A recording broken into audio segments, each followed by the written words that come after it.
दोस्तों, स्वागत है आपका हमारी साइकोलॉजी क्लासेस में। तो यहाँ पे हम आपको आज बताएंगे नेट का जो एग्ज़ाम पेपर होता है, दूसरा वाला जो साइकोलॉजी का है। अगर कोई नेट की एग्ज़ाम की प्रिपरेशन कर रहा है तो उसके लिए ये जो कंटेंट है बहुत इम्पोर्टेंट है और यहाँ पे आप इस कंटेंट को देख सकते हैं। अभी देखिए हम आपको यहाँ पे पढ़ के बताएंगे।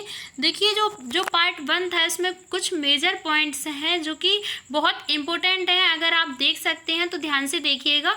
और जो पार्ट 1 था, मैंने एक वीडियो और बनाया है पार्ट 1, उसमें आप देखिएगा ये जो अमेरिकन मनोवैज्ञानिक सोसाइटी है, ये वाला पॉइंट मैंने उसमें बता दिया था। अब इसके अगले पॉइंट से हम आपको यहाँ पे बताएंगे।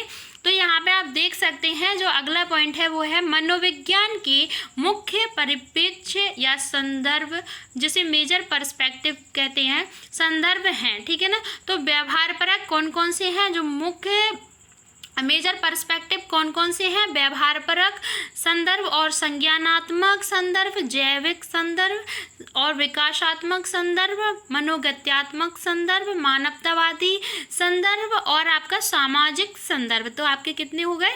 टोटल 9 हैं। ठीक है ना। तो कितने? अब यहाँ पे 9 हैं। देखिए अब आप यहाँ पे देख सकते हैं जो यहाँ पे 9 संदर्भ जो है दिए गए हैं। और देखिए जो कि क्या है, ये इम्पोर्टेंट है। ठीक है। तो आपके ये बहुत इम्पोर्टेंट है, तो ये जो आपको याद कर लेने हैं। ठीक है। ये आपकी बहुत हेल्प करेंगे इसमें आपके प्रिपरेशन में, क्योंकि ये साइकोलॉजी का कंटेंट है जो कि बहुत इम्पोर्टेंट है। तो देखिए यहाँ पे ये सभी संदर्भ व्यवहार के विभिन्न पहलुओं पर प्रकाश डालते हैं। इनकी एक प्रमुख विशेषता यह है कि इनका स्वरूप आपस में परस्पर विरोधी न होकर परस्पर पूरक है। मतलब ये क्या है, ये एक दूसरे के विरोधी नहीं है, ये एक दूसरे के परस्पर पूरक का मतलब है कॉम्प्लीमेंट्री है। मतलब ये एक दूसरे के मतलब कह सकते हैं कि कॉम्प्लीमेंट देते हैं। ठीक है ना, इस तरीके से। तो यहाँ पे आप दूसरा पॉइंट जो है वो देखते हैं। नेक्स्ट पॉइंट, जैविक संदर्भ बायोलॉजिकल पर्सपेक्टिव में मानव व्यवहार की व्याख्या करने में जैविक प्रक्रियाओं, संरचनाओं एवं आनुवंशिकता पर बल डाला जाता है। ठीक है। तो यहाँ पे देखिए मानव, यहाँ पे इस तरीके से ऑब्जेक्टिव क्वेश्चन बन सकता है कि मानव व्यवहार की व्याख्या करने में कौन सी संरचनाओं पर बल डाला जाता है। तो यहाँ पे आप एक तो यहाँ पर लिख सकते हैं, बता सकते हैं जैविक प्रक्रियाओं पर और आनुवंशिकता पर। देखिए याद कर लीजिए, जो जैविक प्रक्रियाएं हैं वो संरचना और आनुवंशिकता। ठीक है। तो देखिए, तो इस तरीके से भी क्वेश्चन पूछ सकते हैं कि मानव व्यवहार की व्याख्या करने में कौन सी जैविक प्रक्रियाओं पर बल डाला जाता है। तो संरचनाओं एवं आनुवंशिकता। ठीक है। और आपका अगला पॉइंट है मनोवैश्लेषिक संदर्भ साइको एनालिटिक पर्सपेक्टिव में मानव व्यवहार एवं चिंतन में अचेतन अभिप्रेरण तथा आरंभिक बाल्यावस्था की अनुभूतियों पर बल डाला जाता है। तो मनोवैश्लेषिक जो संदर्भ है उसमें क्या है, मानव व्यवहार में चिंतन एवं अचेतन। ठीक है। तो अभिप्रेरण का मतलब होता है आपका मोटिवेशन, तथा आरंभिक बाल्यावस्था मतलब कि जो शुरू की बाल्यावस्था होती है उसके जो अनुभूतियाँ होती हैं उन पर बल डाला जाता है। ठीक है। तो यहाँ पे जो अगला पॉइंट है वो आपका है व्यवहारवादी संदर्भ। व्यवहारवादी संदर्भ में व्यवहार के नियंत्रण एवं दिशा निर्देश में पर्यावरण की भूमिका पर बल डाला जाता है। व्यवहारवादी संदर्भ में क्या होता है कि व्यवहार का जो नियंत्रण है, जो आपका कंट्रोल है, उसके दिशा निर्देश में पर्यावरण की भूमिका पर बल डाला जाता है। ठीक है। अब आपका नेक्स्ट पॉइंट है संज्ञानात्मक संदर्भ, जिसे कॉग्निटिव पर्सपेक्टिव कहते हैं। ठीक है। तो संज्ञानात्मक संदर्भ में व्यवहार के निर्धारण में मानसिक प्रक्रियाओं अर्थात प्रत्यक्षण, चिंतन, स्मृति, ध्यान आदि के महत्व पर बल डाला जाता है। अब देखिए यहाँ पे एक बात हम आपको बता देते हैं, ये क्या है, मानसिक प्रक्रियाओं। ठीक है। तो मानसिक प्रक्रियाएं कौन कौन सी हैं, इनको ध्यान से अभी आप क्या है याद कर लीजिएगा। और देखिए प्रत्यक्षण, चिंतन और स्मृति, ठीक है, ध्यान। तो अब यहाँ पे देखिए ये 3 चीज़ें तो हो ही गई हैं ना। तो ध्यान आदि के महत्व पर बल डाला जाता है।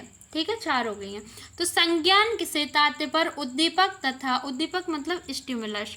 ठीक है, उद्दीपक वस्तु भी होती है।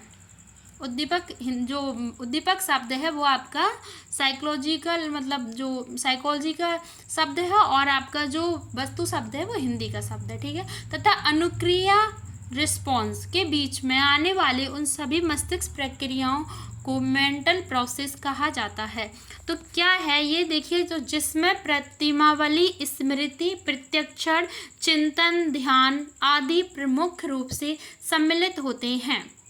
ठीक है, तो इस पॉइंट को अभी हम रिपीट करते हैं। संज्ञानात्मक संदर्भ में व्यवहार के निर्धारण में मानसिक प्रक्रियाओं अर्थात प्रत्यक्षण, चिंतन, स्मृति, ध्यान आदि के महत्व पर बल डाला जाता है। ये बात तो क्लियर समझ में आ गई ना कि मानसिक प्रक्रियाओं के महत्व पर बल डाला जाता है। ठीक है, और दूसरी बात देखिएगा इसमें क्या थी कि संज्ञान से तात्पर्य, तो जो कॉम्बिनेशन है जिसे संज्ञान कहा जाता है, इससे तात्पर्य जो उद्दीपक है स्टिमुलस तथा अनुक्रिया। तो आपका उद्दीपक और अनुक्रिया के बीच में जो आने वाली मस्तिष्क प्रक्रियाएं हैं, ठीक है, उनको क्या कहा जाता है? Mental process. ठीक है, तो आने वाले उन सभी मस्तिष्क प्रक्रियाओं को मेंटल प्रोसेस कहा जाता है। ठीक है, अब यहाँ पे देखिए जिसमें प्रतिमावली, आप देखिए यहाँ पे मस्तिष्क प्रक्रियाएं जो है वो क्या है देखिए, तो बीच में आने वाली जो कौन सी मस्तिष्क प्रक्रियाएं हैं वो है प्रतिमावली, स्मृति, प्रत्यक्षण, चिंतन, ध्यान आदि मुख्य रूप से सम्मिलित होते हैं। ठीक है, यहाँ पे ये पॉइंट समझ में आ गया होगा। अगला पॉइंट देखते हैं क्या है। अगला पॉइंट जो है वो है आपका मानवतावादी संदर्भ में मानव व्यवहार को समझने में मानव के आत्मनिष्ठ अनुभूतियों को अति महत्वपूर्ण माना जाता है। ठीक है, तो जो मानवतावादी संदर्भ है, ह्यूमनिस्टिक्स पर्सपेक्टिव में क्या है कि जो मानव व्यवहार है उसके समझने में आत्मनिष्ठ अनुभूति मतलब जो आपके सब्जेक्टिव एक्सपीरियंसेस हैं उनको क्या बहुत ज़्यादा महत्वपूर्ण माना जाता है। ठीक है, अब यहाँ पे जो आपका अगला पॉइंट है वो देखते हैं। विकासात्मक संदर्भ में उन जन्मजात प्रवृत्तियों पर बल डाला जाता है जो मानव के लिए अनुकूली समझा जाता है। ठीक है, तो जो विकासात्मक संदर्भ है उसमें क्या है, देखो जो जन्मजात प्रवृत्ति होती हैं इनहेरिटेड टेंडेंसीज, तो देखिए ये उसमें क्या होता है कि जो देखो उन पर बल डाला जाता है क्योंकि जो मानव होते हैं उनके लिए क्या होती हैं, अनुकूली होती हैं। ठीक है, अब देखिए अब समझा जाता है। अब अगला जो पॉइंट है वो है आपका सामाजिक सांस्कृतिक संदर्भ। ठीक है ना, सोशियो कल्चरल पर्सपेक्टिव में व्यवहार के निर्धारण में सामाजिक एवं सांस्कृतिक प्रभावों का विश्लेषण किया जाता है। यहाँ पे हम आपको इतना स्लोली इसलिए रीड करके बता रहे हैं जिससे कि आपको समझने में दिक्कत ना हो। ठीक है, तो इसलिए आपको धीरे धीरे रीड करके हम आपको बता रहे हैं जिससे कि हर एक वर्ड क्लियर सुनाई दे। ठीक है, तो यहाँ पे देखिए सामाजिक सांस्कृतिक संदर्भ में क्या है कि व्यवहार का निर्धारण। ठीक है, अब आपके व्यवहार के निर्धारण में सामाजिक एवं सांस्कृतिक प्रभावों का विश्लेषण किया जाता है। तो आपका जो व्यवहार है उसमें आपका जो व्यवहार है वो किस तरीके का है, उसमें क्या होता है कि जो सामाजिक, एक तो सामाजिक तरीके का जो व्यवहार है और आपका सांस्कृतिक चीज़ों पर क्या प्रभाव है उसका विश्लेषण किया जाता है। ठीक है ना, अब आपका आता है अगला पॉइंट जो कि है जब अन्य क्षेत्रों के व्यावहारिक समस्याओं का समाधान करने के लिए मनोवैज्ञानिक ज्ञान साइकोलॉजिकल नॉलेज का उपयोग किया जाता है। ठीक है, तो इसे मनोविज्ञान का निर्यातन, ठीक है, कहा जाता है। अब यहाँ पे क्या है कि जब आपका जो अन्य क्षेत्र हैं, ठीक है, व्यावहारिक समस्याओं का समाधान, तो जब आपकी जो व्यावहारिक समस्याएं हैं, जो आपका व्यवहार किया जा रहा है उनमें जो उत्पन्न समस्याएं हो रही हैं उनमें क्या है कि जो मनोवैज्ञानिक ज्ञान है, तो जो मनोवैज्ञानिक ज्ञान का उपयोग किया जाता है। ठीक है ना, क्योंकि जो मनोवैज्ञानिक लोग होते हैं वो आपके व्यवहार को अच्छी तरीके से ऑब्जर्व कर पाते हैं, उनमें जो प्रॉब्लम्स उनको दिखती हैं उनका सॉल्यूशन वो अच्छी तरीके से दे सकते हैं। ठीक है, तो इसे क्या कहा जाता है, इसे मनोविज्ञान का निर्यातन कहा जाता है। अब मान लो अगर क्वेश्चन इस तरीके से आ सकता है, आपको ऑब्जेक्टिव क्वेश्चन आ सकता है। क्या आ सकता है? ऑब्जेक्टिव क्वेश्चन ये आ सकता है कि जब अन्य क्षेत्रों में व्यावहारिक समस्याओं का समाधान करने के लिए मनोवैज्ञानिक ज्ञान का उपयोग किया जाता है तो इसे क्या कहा जाता है? तो आपको क्या याद रखना है? आपको मनोविज्ञान का निर्यातन, तो इसका आंसर होगा मनोविज्ञान का निर्यातन कहा जाता है। ठीक है, तो इस तरह का क्या है कि ये जो मेजर पॉइंट्स हैं ये बहुत इंपॉर्टेंट है, इनको आप याद करते जाइएगा, बहुत ज़्यादा इंपॉर्टेंट है, ये बहुत हेल्प करेंगे आपके नेट के एग्जाम में। ठीक है ना, तो यहाँ पे देखिए अभी तो ये आपका यूनिट फर्स्ट है। यूनिट फर्स्ट में से हम आपको प्रत्येक जो पॉइंट्स हैं वो हम आपको बता रहे हैं, धीरे धीरे करके पूरे वीडियो बनाएंगे और आपको पार्ट 1, पार्ट 2, पार्ट 3 करके इस तरीके से आपको पूरी यूनिट कंप्लीट करवाएंगे। और इसके बाद इसके जो ऑब्जेक्टिव क्वेश्चन है वो ऑब्जेक्टिव क्वेश्चन भी हम आपको करवाएंगे। ठीक है ना, तो आप यहाँ पे देखिएगा जो अगला पॉइंट है वो क्या है। अगला पॉइंट है मनोविज्ञान को विज्ञान का एक शाखा माना गया है क्योंकि मानव व्यवहार एवं संज्ञानात्मक प्रक्रियाओं के अध्ययन में वैज्ञानिक विधियों का उपयोग किया जाता है।